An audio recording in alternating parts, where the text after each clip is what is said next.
Saudara, kita bahas tentang impresionisme.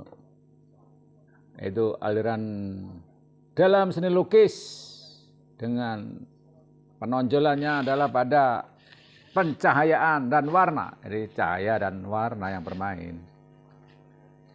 Dan penekanannya pada efek visual yang dinamis dan subjektif.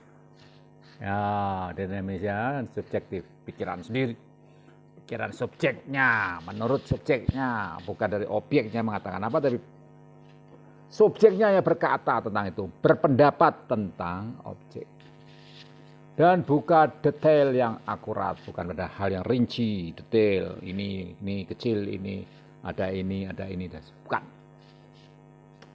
Jadi karakter utamanya itu kesan pencahayaan.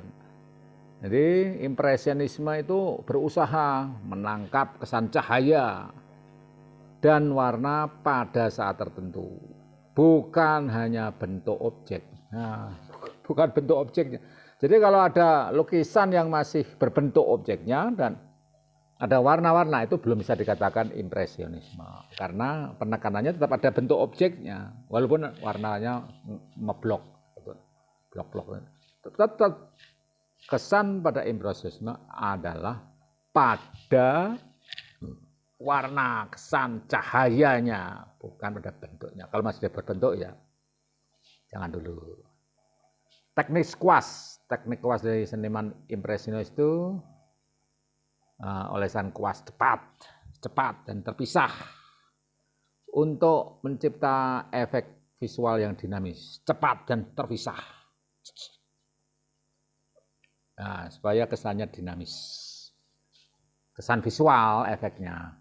Subjektivitas, ini mementingkan kesan subjektif seniman daripada bendanya itu, objeknya yang dilukis. Tema, bisa pemandangan alam, kehidupan sehari-hari, momen-momen yang spontan, otomatis, tanpa banyak dipikirkan. Alirannya ini abad 19, akhir abad 19. Bereaksi terhadap gaya seni yang sebelumnya yang akademis, kaku. Senimannya seperti Monet, Claude Monet tulisannya, bukan Monet dalam arti monetize di YouTube, Monet, Claude Monet, Pierre-Auguste Renoir, ya, lantas Edgar Degas. Nah, ini ya, Monet, jadi ingat Monet, Renoir, tulisannya Renoir, bukan reparasi. Edgar Degas, bukan Edgar Degar, bukan. Edgar Degas, bukan ayo gas, bukan, tapi Edgar Degas. Ini tokoh-tokoh utama dalam gerakan ini. Nah, nama impresionisme itu dari lukisan Claude Monet yang berjudul Impression Soleil Levant. Jadi bahasa Perancis, masih ada lagi nama-nama yang lain, tapi nanti terlalu kita lupa karena namanya asing-asing. Yang itu dulu yang paling gampang. Monet dari monetize, ya. Renoir, bukan dari urnoir, bukan dari Renoir tulisannya. Dan Degas dari oke gas, itu Degas. Ya, perbedaan dengan post-impresionis menekankan ekspresi emosi dan simbolisme. Nah, nanti kita bisa bahas lagi ekspresi emosi dan simbolisme. Ini gimana ini? Sedangkan impresionisme fokusnya lebih pada kesan visual. Ini di dalam seni lukis. Nah, bagaimana dengan aliran impresionisme ini di non seni lukis atau non seni rupa? kita dapat mempelajari lebih lanjut. Oke.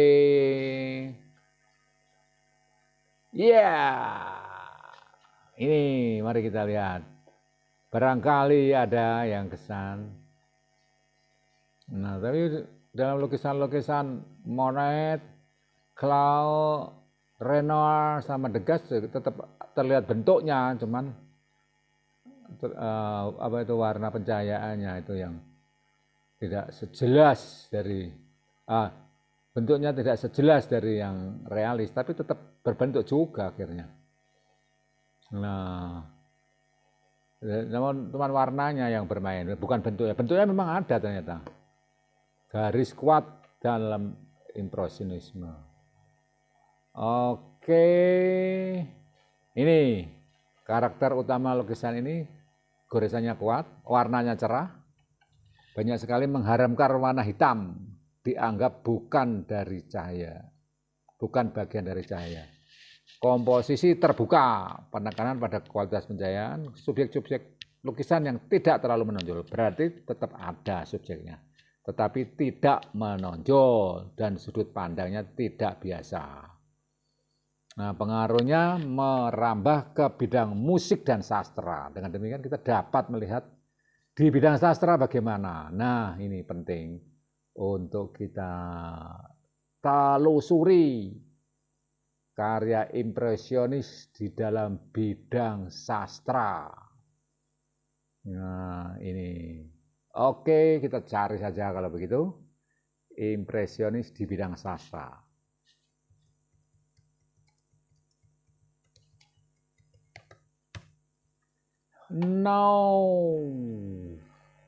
Berbagai jenis karya sastra yang terpengaruh oleh aliran impresionis mempunyai corak yang sederhana namun sedikit dramatis, hadir dengan persepsi sudut pandang berbeda dengan lukisan realistis lain. Seperti ini lukisan. Nah, bagaimana dengan sastra? Impresionisme dalam sastra. Ini dipengaruhi gerakan seni rupa, impresionisme mengadopsi atau meniru gaya berusaha menggabungkan impresi di dalam sebuah puisi, prosa, dan karya sastra lain. Jenis sastra yang terpengaruh impresionisme itu simbolisme, berfokus pada persepsi karakter tertentu pada suatu peristiwa, namun realitas dikaburkan dengan memilih sudut pandang yang ada di luar norma. Nah, contohnya karya Stephen Mallarmé dan Joseph Conrad. Ini pembahasan harus lebih dalam lagi. Sastra impresionisme. Jadi, mengadopsi, meniru gaya, menggabungkan impresionisme dalam puisi, prosa, dan karya sastra lain. Terpengaruh aliran impresionisme, yaitu simbolisme, berfokus pada persepsi karakter tertentu pada satu peristiwa. Realitas dikaburkan dengan memilih sudut pandang yang ada di luar norma. Begitu. Nanti kita bahas lagi yang lebih dalam.